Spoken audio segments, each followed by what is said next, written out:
being made by JFP Zengel at the request of his older daughter, Joy Mary. It probably would have a title of Recollections. The arrangement of this tape will be in chronological sequence based primarily upon the location at which the family lived. So, starting off with my earliest recollection, which must have been when I was about 4 or 5, having been born in 1918, and either inadvertently or deliberately saving my father from being drafted during the First World War. We lived in an apartment above some stores at Avenue M. Avenue M is a stop on the BMT subway system in Brooklyn, New York. The apartment is easily visible from the railroad station, from the subway station. Matter of fact, it's right next to it almost. And although I don't remember being disturbed by the trains. At any rate, after that, discussing Avenue M, we will go on to Ulmer Park, which since my trips to Germany, I realized was named after the German city of Ulm, or Ulm. After that period there, brief period, we moved to the area of Kings Highway, which is also a stop on the BMT subway line.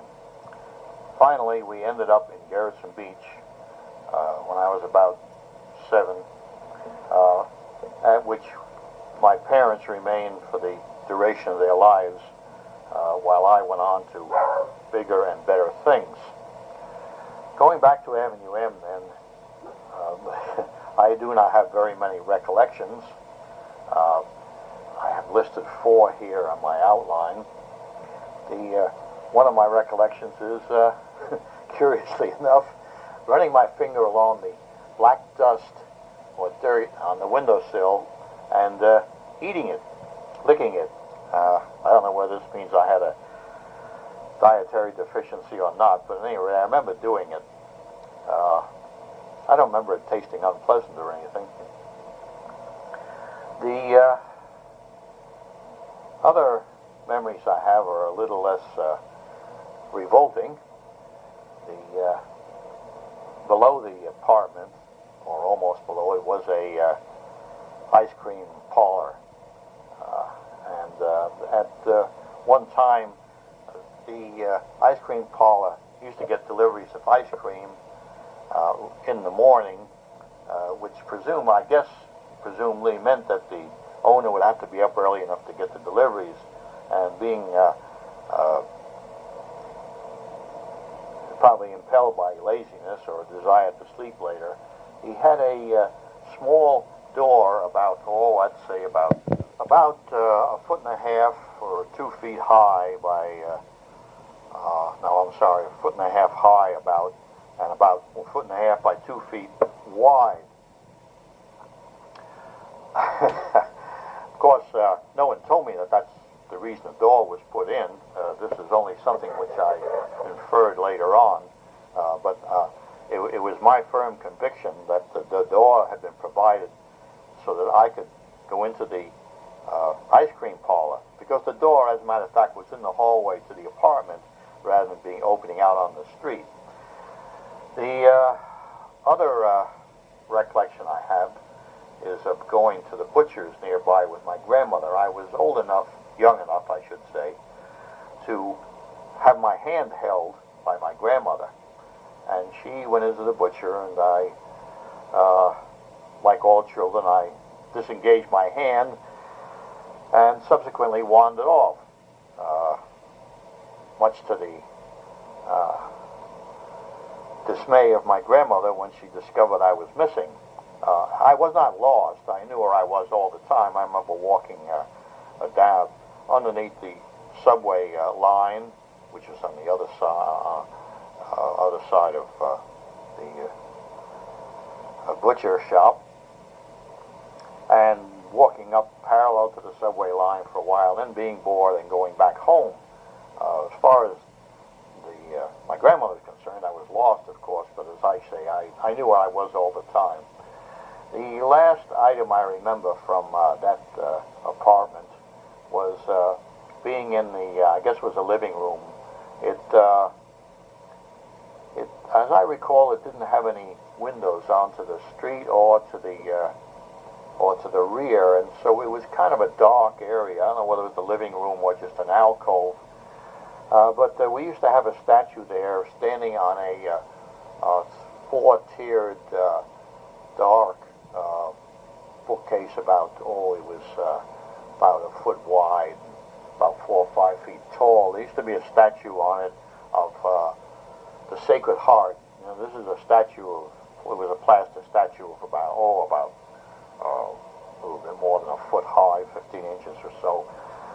Jesus with his robe in front pulled back to display a heart encrusted with a crown of thorns and stuff like that. Typical Catholic religious artifact. And I recall one time my grandmother came into there, and she said, asked me, she said, "Fritz," in German, of course, "Fritz, to whom are you talking?" And I said, "Well, I'm talking to the statue." And she said to me, "Well, why are you talking to the statue?" I said, "Well, because the statue talked to me." Now, it has been my supreme regret ever since that time that I have absolutely no recollection of what the statue said to me.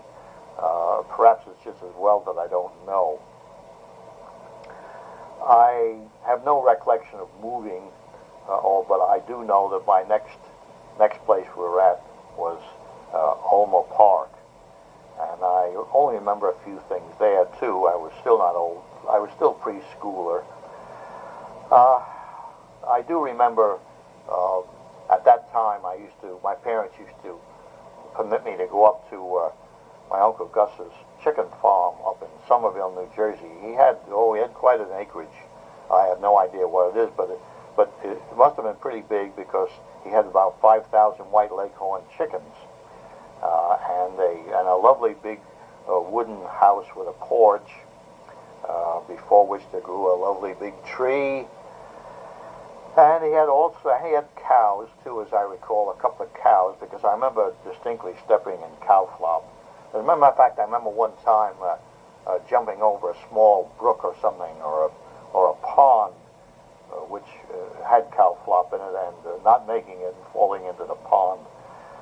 That, I think, was the time, it may have been the time when, since my clothes were all soaked and full of odorous material, the girls, Vivian and Eloise, his two daughters, who must have at that time been, let's see, I'd say almost high school age.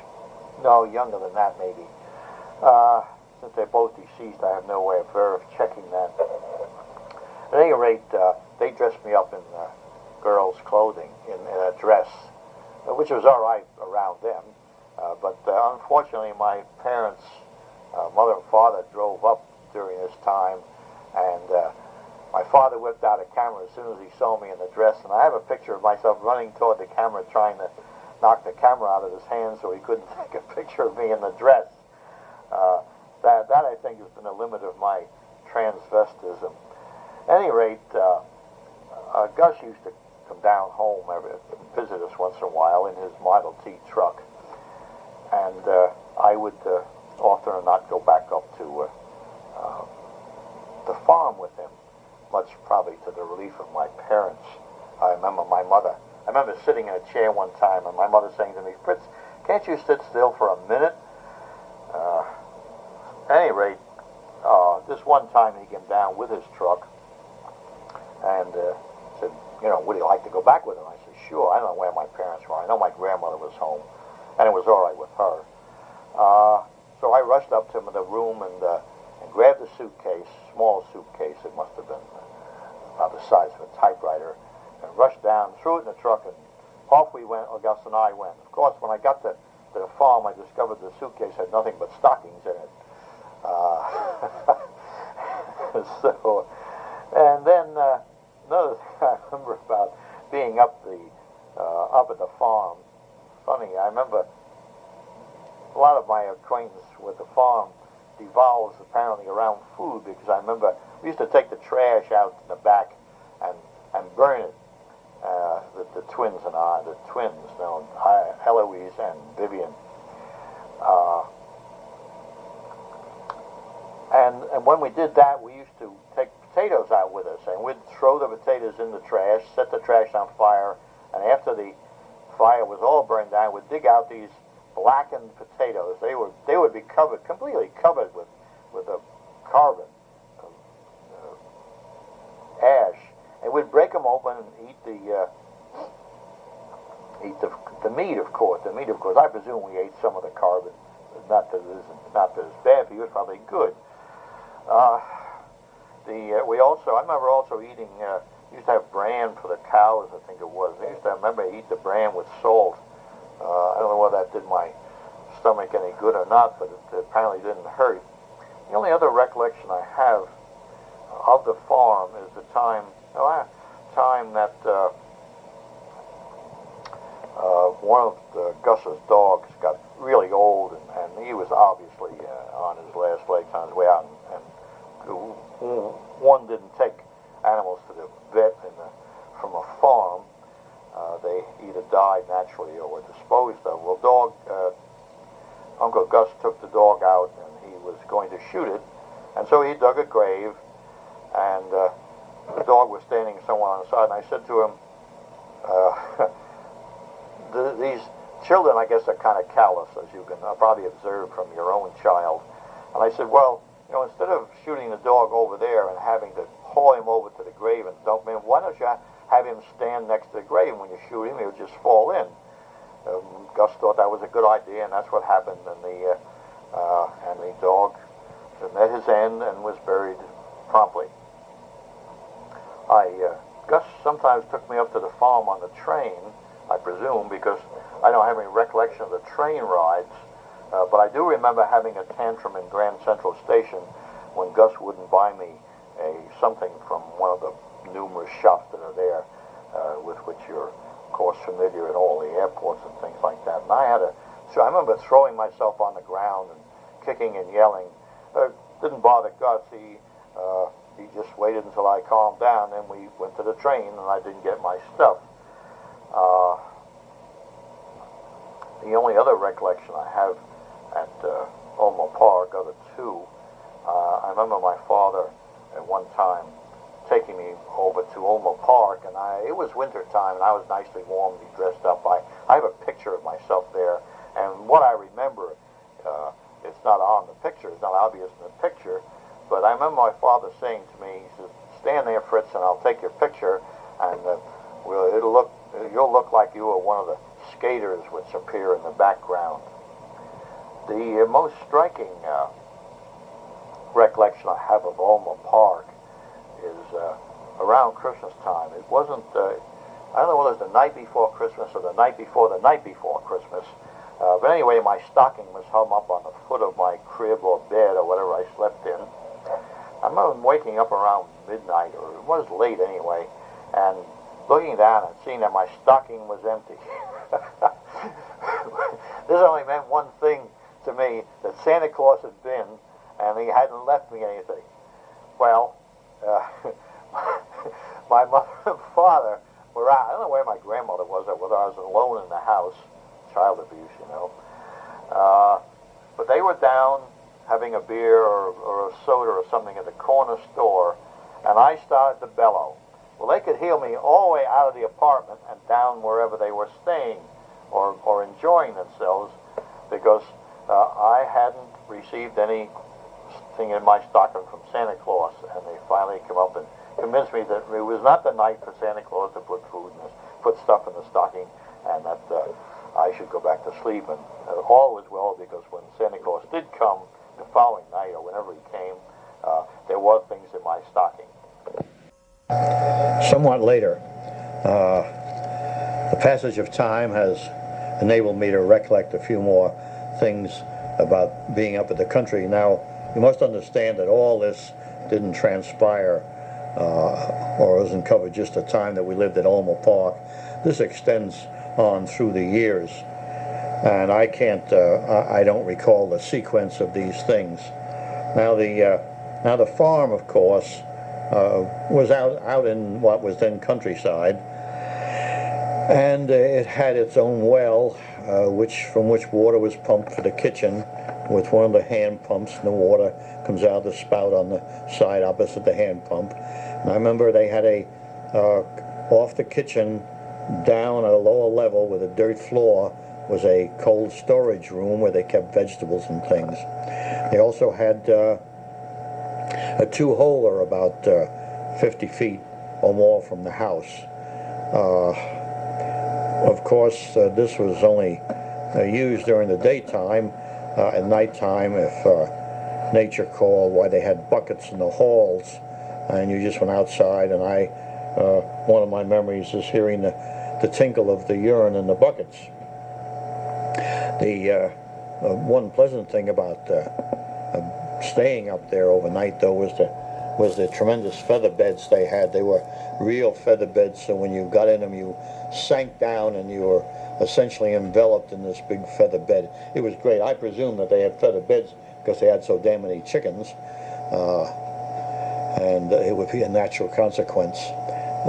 The only other thing I recollect right off the bat is being in the adjacent farmer's field and pulling carrots up over the ground and spitting on them and wiping off the dirt and eating the carrots. This farmer was probably a Polish fellow by the name of Wasnok. He and Gus used to have their differences, and one time, this is hearsay, but I think it's an interesting anecdote. Gus and he had a falling out, and he had built himself a new two-holer. Now, of course, when you build a new two-hole, you didn't dig a new hole. You just took down the old one and put the new one over the old hole. Now, one night around midnight, Gus went over there and dropped a stick of dynamite into the two-holer, and well, just as he was entering his house, the thing blew. That is to say, when Gus was entering his house, the thing blew, and of course the good deal of the countryside was thereby fertilized. The next place I remember living was in the Kings Highway area, which is also a Brighton Beach elevated subway stop. We lived in three places, and I believe the earliest one was over a store somewhat west of about 4 blocks west of the station. The next place was an apartment, which was, as I recall, almost immediately adjacent to the station, and the third place was a house, which was very close, also close to the station. At the corner, over the store, the things I do remember are my mother buying me a Raggedy Andy doll, which I like very much for some reason. And it's also in my mind that it was here that my mother bought a set of the books of knowledge for me, which I read avidly throughout the years, and I remember with a good deal of pleasure. In the apartment, I don't remember very much about that. I remember sitting on the arm of a chair and, of course, wiggling around, falling off and striking my head against the radiator. This probably explains a lot of things about my activity in later life. In another instance, being irate, I locked myself in the bathroom. I was either unable to or too frightened to get myself out, unlock the door, and so it was necessary to call the fire department and have them come up and come through the window and get me out.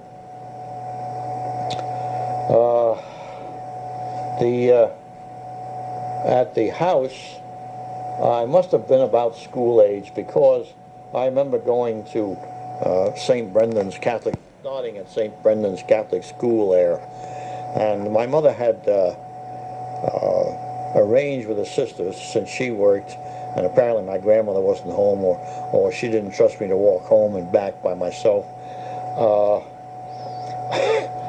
She arranged for the sisters to feed me.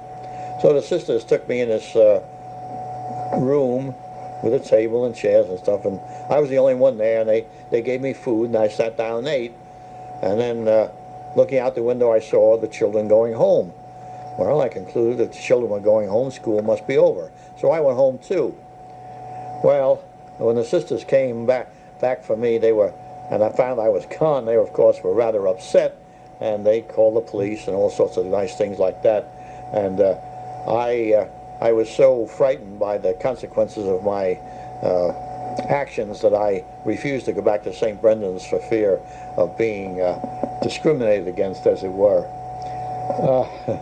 The other thing I remember there was that we had a pet squirrel. I don't know whether he lived in the backyard or not, but it was fairly wooded, not too far away. This was a long time ago. And the squirrel used to sit on my father's shoulder, and he was a very nice little thing, and it was an early introduction to pet animals. The only other thing I remember offhand from there is being chased into the house by a trio of kids for some reason. Being a redhead, of course, I guess people tend to pick on redheads because they're supposed to be toughies, or they were in those days. And I remember running into the house and shutting the door, and them standing outside shouting imprecations and shaking their fists at me. And so I got up on a chair by the window and pulled down my pants and mooned the trio. I don't remember them ever getting me. That's about all I remember of it. The next place we lived at was, again, adjacent to the subway tracks. We must have been pretty poor. Matter of fact, we were pretty poor. I remember my father telling me when they were first married, when he came home for dinner one time, he said, "What have we got for dinner?" And my mother answered, "Warmed up oatmeal," which of course they'd had for breakfast. At any rate, at Avenue U, I suspect I might have learned to read by the whole word method, because I distinctly remember my father reading the funny papers to me, and when he read, he used to run his finger along underneath the words. And I know that I could read by the time I went to grammar school in Gerritsen Beach, which was the next place we lived. At Avenue U, I remember getting a doll and pulling it apart to see how it was made. I don't know what the psychologists would say about it, but I used to like to get dolls because I would dismember them. The other thing I remember about Avenue U was coming home one day and having heard my mother buy things in the corner newspaper store, a cigar store we called them. They sold newspapers and candy and all sorts of things, but we call them a cigar store. They sold toys too. As a matter of fact, I still have a set of pre-World War II German led Roman soldiers, which are mounted on horses. The soldiers are removable. They have little spikes sticking out of their between their legs, and the spikes fit into a hole in the horse's back, so you could have the lights on or off the horses. At any rate, I remember getting them at one time, and I still have them somewhere. But this one day I remember coming home to the, I went into the cigar store, and I said, "I'll have some of that candy and some of that candy and some of that candy." And when the man handed me the candy, I said, "Okay, you can charge that." Well, he knew me and he knew my mother, so I guess he figured that my mother told me it was okay. Then I went next door to the bakery where they used to have Charlotte Russes, and I must have bought one then because I loved Charlotte Russes. You know, those were a curled up sort of sponge cake in a paper cup with a false bottom, of course, covered with whipped cream, and I I got whatever I wanted there in the bakery. I don't know what I got now, but I also told them to charge it. My mother came home that night from work, and to her dismay found that I had charged these things. Well, I don't remember charging anything after that. I don't remember being punished in any way, but I was probably given a good talking to. So that takes us up to Avenue U, to the period just prior to moving to Gerritsen Beach. The subway line ran over what we would call a block. That is to say, it was perpendicular to the street, of course, to Avenue U, and the block underneath it had a vegetable store on one side and a cigar store and a bakery on the other. I don't know what's there now, but also across the street, and the next street was the one we lived on. That is to say, the street that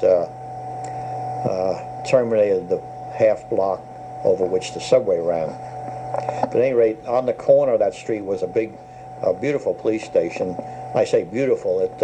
It was one of the real old buildings. As I recall, it was yellow brick with cornices and things, and it was a fine old building, which has since been torn down since they don't have any respect for fine old buildings in a lot of places.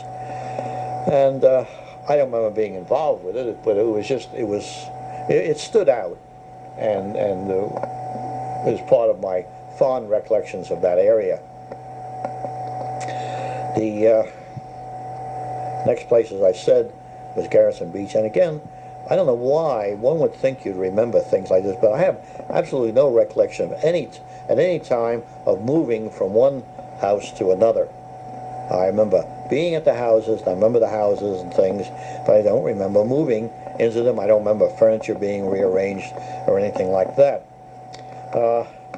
Since we are near the end of the tape, I will save Gerritsen Beach for the next side. It probably will fill up quite a bit of that side, if not all of it, because the being of school years at that time, when we moved there, I think it was 7 when we moved there,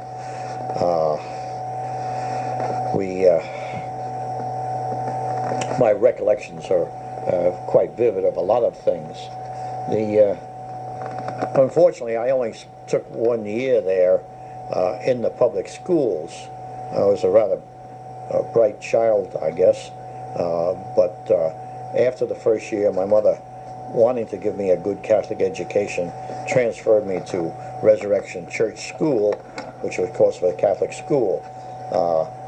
They didn't skip in Catholic schools in those days the way they did in public schools. If you were a bright child, you could skip a grade, and I undoubtedly would have skipped grades had I gone to public school, but being condemned to go to a Catholic school, which is really an experience, I just had to plod along the routine way, which was probably one of the reasons that I was, my one report card was marked, John is restless and inattentive, because the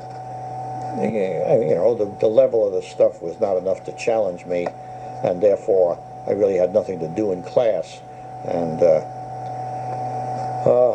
one didn't play hooky in those days, at least I didn't, so I was condemned to staying late. Well, I do remember one incident in class that I had to really go badly, and I waved my hand. I must have been a pain in the ass, because the nuns studiously ignored my overtures, and I finally ended up by not being able to control myself, and the yellow fluid ran down my legs into my shoe, much to everybody's horror.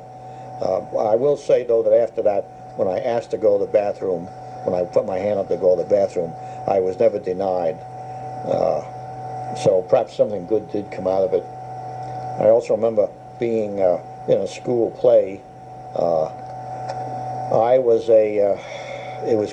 The play was called Just a Minute, and it was a morality play, I guess, about children who don't promptly obey their parents' wishes or commands, and I was one of the little devils that would dance around the stage office. I have Sam here making mad passion love to me, so this may be rather disjointed. Okay, before I start discussing my recollections of Gerritsen Beach, I should probably describe Gerritsen Beach to some extent. It is in Brooklyn, of course, and if one were to go over to what is now Marine Park, but in those days was an extensive swamp, one can see the towers of Manhattan in the distance to the northwest. The beach itself is located on an inlet,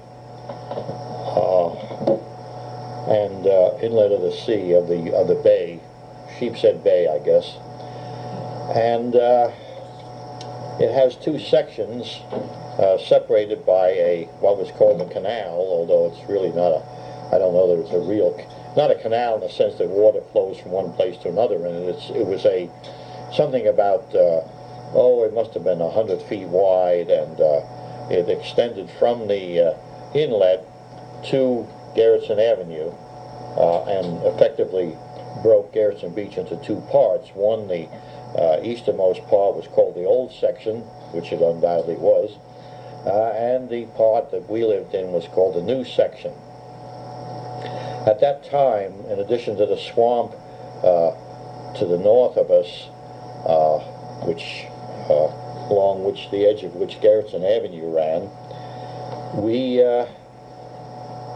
were surrounded on all sides by Italian truck farms, and I remember going over and stealing tomatoes. And, well, you didn't steal them in the sense that you took them; you just picked one off and eat it. And they also had some kind of green vegetable with a licorice sort of a taste that was very pleasant to eat. In addition to the truck farms, there was an abandoned old racetrack. There was nothing left there except the piers for the bleachers, which were concrete, and had rose to a height of it must have been, let's see, 20 or 30 feet, and they coming out of those, sloping down toward the had been the racetrack, was piers or abutments. Isn't that right, Sam? And these must have been around 10 feet apart. This place was used as a dump, not an official dump, but an unofficial dump. In addition to these, the thing I remember there was a beautiful stand of lovely tall trees, with some heathen savage barbarian chopped down to put in apartment houses. But at any rate, these were very tall trees. They were tall, even taking into account the fact that I was a child and half as high as three-quarters as high as I am now. They were beautiful big trees. At any rate, that is the immediate environment. On the other side of the creek, from the side from which Gerritsen Beach lay, was a sewage disposal plant, and also a place called Sutter's, which dealt with,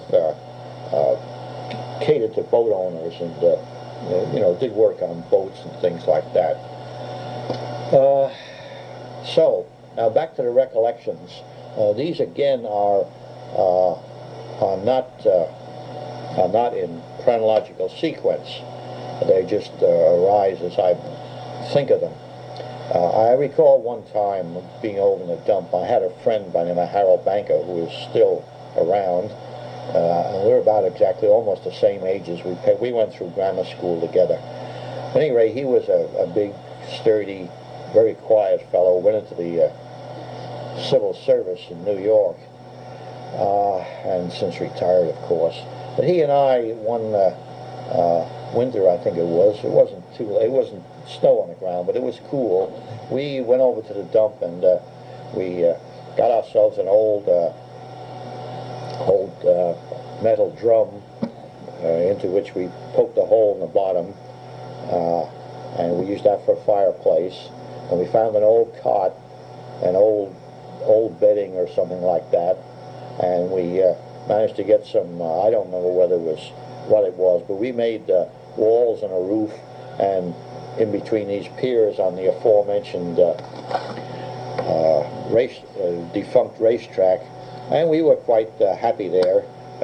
We didn't have any food, except what we might have brought, but we sort of used that as a hangout for a short period of time, and it indicated to me that one can live under rather primitive conditions and still be perfectly comfortable as we were there. We didn't, I mean, the fact that it was a cast-off cot and cast-off bedding and a drum didn't affect our, we had no ideas of that things should be certain ways or have certain configurations, and so we were quite comfortable there. That dump was quite a place. I used to browse through it and see what people threw out. I remember one time going over and finding an old horse there. I don't know whether it was thrown out or whether he just wandered there. One of the more pleasant recollections of my life there at Gerritsen Beach was during a very rainy day. The rain was just coming down in sheets. I'm also getting affection from Roby now too. It was coming down in sheets, and across the street from us, catty corner, lived a bachelor by the name of John. He was a short fella with an aquiline face, and he and Dad and I went out in this very rainy day, dressed up in our raincoats, of course, and tromped around the sand in the now filled-in swamp. You see, it was they dredged up sand from the bottom of another channel and covered up the whole damn swamp with sand, preparatory to constituting what was to be called Marine Park. I don't know what it is now. It may have been made into a park or it may not. But at any rate, we tromped around that sand in the pouring rain, and it was a lot of fun because of the atmosphere. I used to go also in the wintertime when it was very snowy. Dad would take me out on the emergency calls with him when he'd hop in the truck, and at some funny hour of the night would go out to supervise the repair of a leak or something like that. Tom and I, Tom, yeah, excuse me, yes.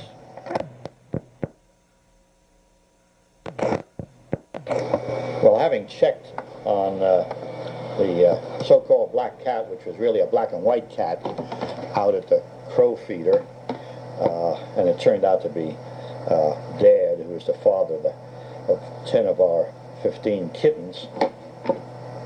I am back resuming and going to talk about rafting with Harold Banker. We learned how to swim real early down there because we were in such close proximity to the water. And we used to, we built a raft, Harold Banker and I built a raft out of driftwood, and we were poling around there was another inlet to the north of us on the other side of Marine Park, as I'll call it. And we were poling along there by the swamp on the other side, farther away, and I don't remember. My father must have told me that I wasn't to go out rafting or something like that, because I remember spotting my father in the gas company truck on the road which ran perpendicular to north and south to Gerritsen Avenue, and at the end of this in particular, in that there used to be an old mill which is said to have ground flour for George Washington's troops. It was quite old. I think I have a nail from it somewhere, but it was burned down later on. They weren't particularly interested in historical preservation in those days. Anyway, my father saw us, and he signaled for me to come, and of course I pushed very hard on the pole and promptly fell in the water. When I got there and beached the raft and walked over to where my father was, he gave me a cuff beside the side of the head because I disobeyed him. I don't remember what happened after that, but I do remember the rafting and falling in. Oh, that wasn't Sheepshead Bay, I should have mentioned. It was Jamaica Bay. Harold Banker and I found a rowboat over in this aforementioned inlet, and it was a heavy damn thing, quite difficult to row, but we fitted it up with a we got a couple of iron pipes and made a mast out of an iron pipe and a boom out of an iron pipe, and rigged up a sail, and we went sailing out into Jamaica Bay. Or did we sail? I don't remember whether we sailed that day or rowed, one or the other. Probably sailed. And out into Jamaica Bay in this rowboat cum sail. Incidentally, when you wanted to shift this, when you wanted to tack and the boom came around, you had to be real careful to duck, because, as I say, it was an iron pipe, and if you didn't duck, it gave you quite a clout on the head. Anyway, we got out into Jamaica Bay, and the wind was blowing the wrong way to go back, and I guess we weren't clever enough to tack, or either that or we were rowing. Yeah, now that I recollect, we were rowing that time. That was the time we were rowing, and we couldn't row because the tide was going out, and no matter how hard we rowed, the tide was going out faster than we were rowing. We were finally, we helloed a nearby power boat, and we told him our predicament, so he towed us into the secure waters. My biggest recollection of that trip is the fact that there were, I don't know where the hell they came from, but we were swarming with midges, and they would be biting us in all sorts of embarrassing places, and for some reason, because we were being towed, I guess we didn't feel like scratching them. The creek also was where I learned to swim. I started out by taking it must have been a couple of gallon empty can, and with a handle on it, and holding it in one hand and paddling with the other hand. And eventually, of course, graduated to the dog paddle, and then all the fancy strokes one learns after one gets comfortable in the water. I know my mother at one time told me, Fritz, I don't want you swimming across that creek. It's 60 feet deep, and you're liable to drown. So I remember her coming home and saying, Fritz, did you swim across the creek today? And I said, no, Mom, I didn't swim across. I only swam out to the middle and swam back. And that same creek used to be a yacht moored at the near one end of it, and they used to have some wild parties on that yacht. And I know one winter when the creek was frozen over, some guy fell off the yacht, and he must have been drunk or half drunk, and the creek being covered with ice, he couldn't find his way back up, especially since it was night.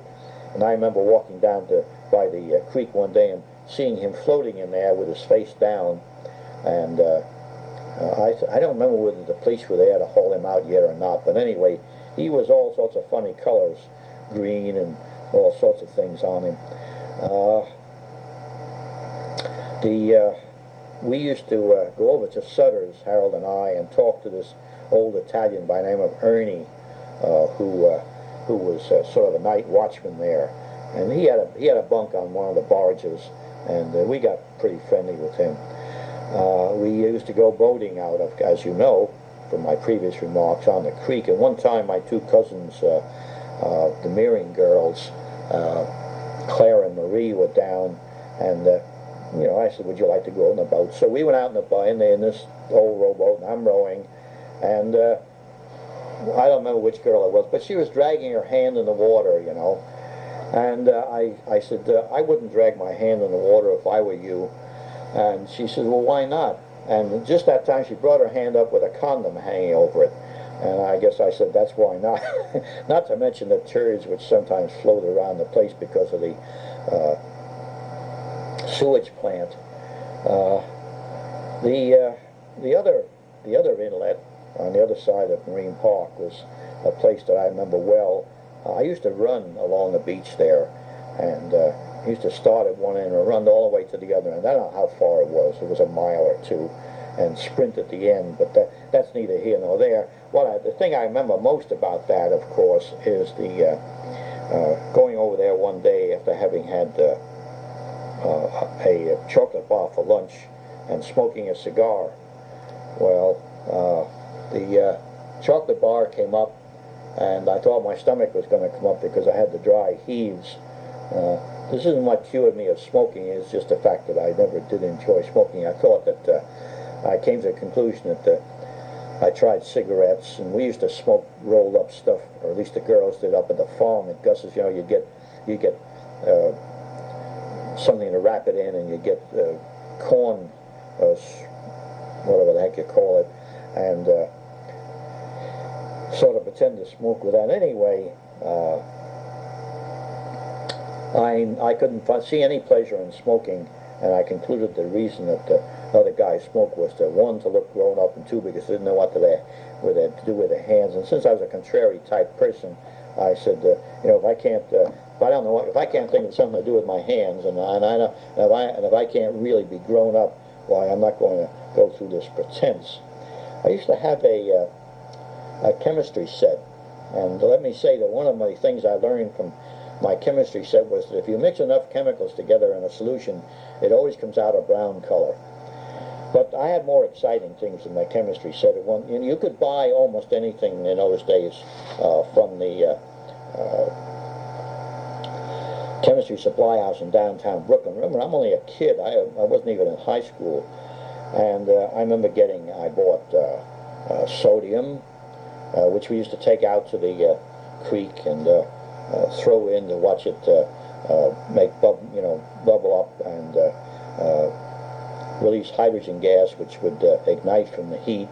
And I also bought phosphorus. I remember buying a vial of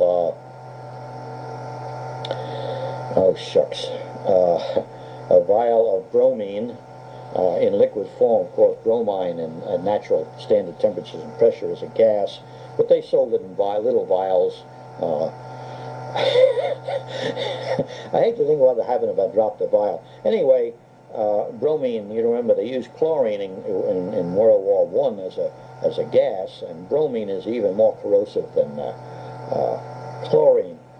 Imagine selling that to a kid. At any rate, I used to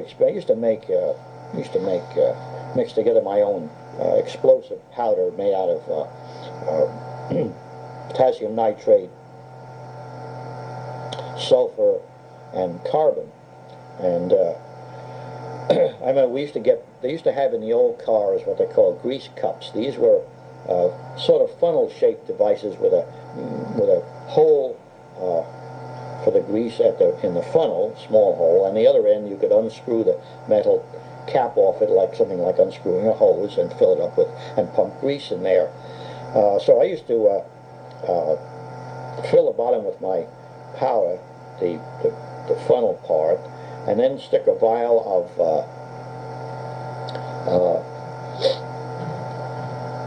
plastic, transparent plastic, a little, like you get some of the medicines in now, the half of a capsule, and I would put a couple of drops of sulfuric acid in that, and then screw the top on very carefully, and take it over into the inlet and throw it out into the water. Well, of course, when the acid mixed with the gunpowder or explosive powder, it would blow up. Fortunately, none of them blew up when I was making them, like some of these terrorists have happened to them. I did have a rather interesting incident. I found an old shell, and I led a hose to it, having filled it up with powder, and the hose went into a bladder. I figured that the powder would ignite and blow up the bladder. Well, the bladder must have had a very slow response time, and the release of the gas very prompt, because instead of the bladder blowing up, the shell blew up, scattering fragments of copper all over the place, some of which embedded in my knee, and one of which tore a nice Y-shaped, God, I don't see it anymore. Yes, I do. Y-shaped thing down to the bone in my right hand, which I had to take over to the, you didn't go to the doctor, you went to the pharmacist, and he, no, I guess I did take it to the doctor this time, and he just said to put a bandage on it and keep it moist, and it would heal from the inside out, which it did. And I know the case I was thinking of, the pharmacist was the time that I was messing around with phosphorus, and it has a very low melting point. I melted some of it and spilled it, and the damn stuff fell on my leg. And you know, phosphorus is, well, anyway. So we went over to the druggist with my nasty leg, and the druggist said, well, he said, you put white of egg on it, and that'll absorb the phosphorus and neutralize it. And that apparently is okay. I don't think I have any scars on my leg, although I might have something peculiar with it.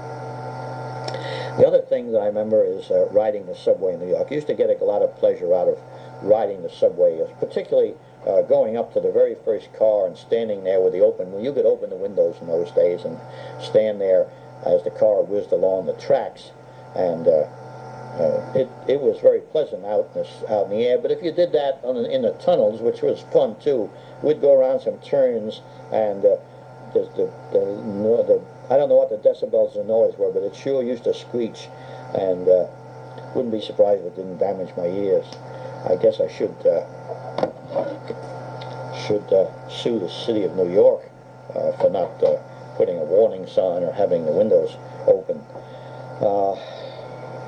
I used to take, for 20 cents, of course, the bus was a nickel and the train was a nickel. I used to be able to go down.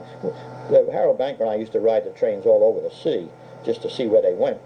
And, of course, you could look out the windows and sightsee, too. We did a lot of walking. We used to think nothing of walking from Gerritsen Beach down to Coney Island, and I don't know how many miles that was, but it was quite a way. But I also used to go up to New York.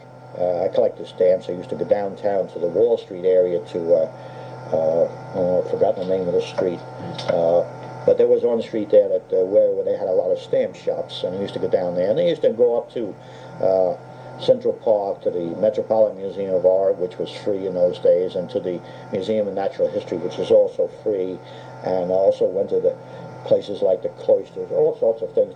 What I used to like about the Museum of Art was that they had an atrium in the place, you know, with the colonnades, the Greek columns, and so on, and they used to have concerts of classical music on certain days, and I would go up and just sit in the atrium, and you could hear the music in the atrium. You didn't have to go where they were playing. Some of the other things I remember, when Vivian and Eloise, Uncle Gus's two daughters, came down and stayed with us occasionally, they used to have parties. They'd have $1. That would, I guess, be $10 nowadays. But I remember they used to have parties on $1. We'd go and buy a couple of bottles of soda pop and crackers and stuff like that, and eat heartily and swill the soda pop, and that was lots of fun. The other kind of party I had was I used to walk down to where my grandmother's house was, my father's mother's house in Coney Island. Of course, it is now, that area is now occupied by a big apartment house. And I used to get down there occasionally, and I'd go up to the top floor where Millie lived, and she would set out a batch of American cheese and a loaf of rye bread and a 6-pack of beer, and I would then indulge myself in the beer and the rye bread and the American cheese, and it is still one of my favorite meals. I used to wonder as a youngster why that house was built the way it was. It had no windows on the north side. It used to face south toward the ocean. Couldn't see the ocean or buildings in between, but it was facing south, and all the windows were on the south side, and all the rooms and a corridor. Well, there were two corridors actually. There's one in back of the rooms which led downstairs to the basement and upstairs to the attic where Millie lived. I say it was an attic. It was fitted out like, it had plenty of room. There was a big living room and a bedroom and a bath and a kitchen. But the living room being in the middle. Downstairs, the rooms all were, you might say, U-shaped, had U-shaped walls around them, with the windows on the south side, on the open end of the U, and all the doors between the rooms were at those on the wall, not on the wall, but next to the wall, which contained the windows. And so one could go in one end of the house and walk all the way through the house to the kitchen at the far end by going through these doors and passing through each of the rooms in turn. I don't know what you did about privacy, but that was the way it worked. I don't know whether it was another door or not. At any rate, it wasn't until I had gone to Germany and been to some of the palaces that I realized that this was the same plan that the palaces use, with all the windows on the south and the rooms off the windows. And there they didn't have doors between the rooms. I guess if you were a member of the royalty, you didn't have to worry about privacy because no one dared interrupt your privacy. But I thought that was an interesting thing to look back upon about that house, the way it was built that way. I don't know whether it was built that way out of recollection or design. In other words, whether my grandfather said he's going to live like a king or whatever. But that house, of course, was all wood, and it had a basement. And in the basement, where there used to be a black man living. His name was, we called him Dink.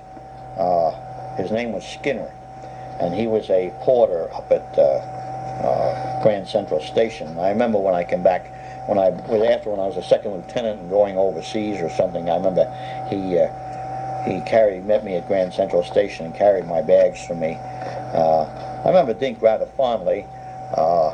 He was a nice-looking fellow. He looked more like a Haitian Negro. He didn't have Negroid features. I have often wondered about my Uncle Charlie. He had almost the same features as Dink had, as I remember Dink having. Of course, this is a long time ago, and he was the youngest son, I guess, and it often entered my mind whether there was something funny had gone on. But at any rate, I remember Dink fondly, and of course, I have no idea when he passed away. But that about covers all the things I can think of at this time. I will keep going back into my memory and see if I can remember anything worthwhile to put on here. Now, the Gerritsen Beach home is the only one that I remember the address of. That was 80 Celeste Court, C-E-L-E-S-T-E, although now they leave the E off when they spell it, in Brooklyn, New York, area code 11229. And that about concludes it. I will leave a little space on here in case I want to add anything.